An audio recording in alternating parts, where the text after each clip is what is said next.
काय हो? हां, बोल ना. सगळ्या बायकांचा एक प्रश्न आहे. हो. म्हणजे त्यांचा प्रॉब्लेमच आहे म्हणा की नवरे लोक आपल्याला वेळ देत नाही. हां. तर वेळ न देण्यामागचं कारण काय आहे नेमकं? तुला माहिती आहे का, अनेक स्त्रियांना तर असं वाटतं, की पुरुष लोकं त्यांना वेळ देत नाही, स्त्रियांना वेळ देत नाही. ह्याच्यामागचं मूळ कारण एकतर त्यांना असं वाटत असतं, की त्यांचे नातेवाईक आहेत म्हणजे त्या स्त्रीचे सासरकडचे लोक आहेत असं वाटत असतं किंवा अनेक स्त्रियांना वाटत असतं, की त्यांचे मित्र, की हे हं. माझा नवरा मित्रच खूप करतो, बाहेरच राहतो.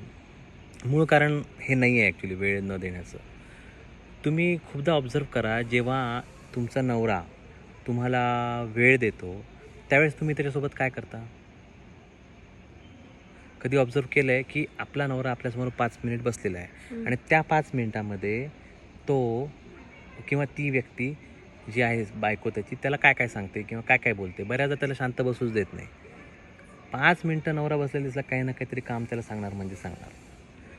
जर काम नाही सांगितलं, तर त्याला मग किमान म्हणणार, की तुमची आई मला आज हेच बोलली, हं. तुमची बहीण मला हेच बोलली, तुमच्याकडचे लोकं मला हेच बोलले. हे नाही तर किंवा मग अशा पद्धतीच्या गोष्टींबद्दल डिस्कशन करणार, की त्या माणसाला त्या व्यक्तीचं, भविष्याचं, स्वतःच्या अस्तित्वाचं डायरेक्ट टेन्शनच येऊन जाईल.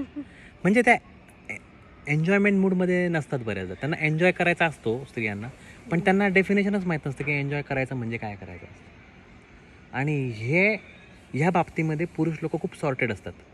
त्यांना माहीत असतं आज वीकेंडला मला काय करायचं आहे आणि कशा पद्धतीत कुठली गोष्ट केली, की मला त्याचा एन्जॉय मिळणार आहे.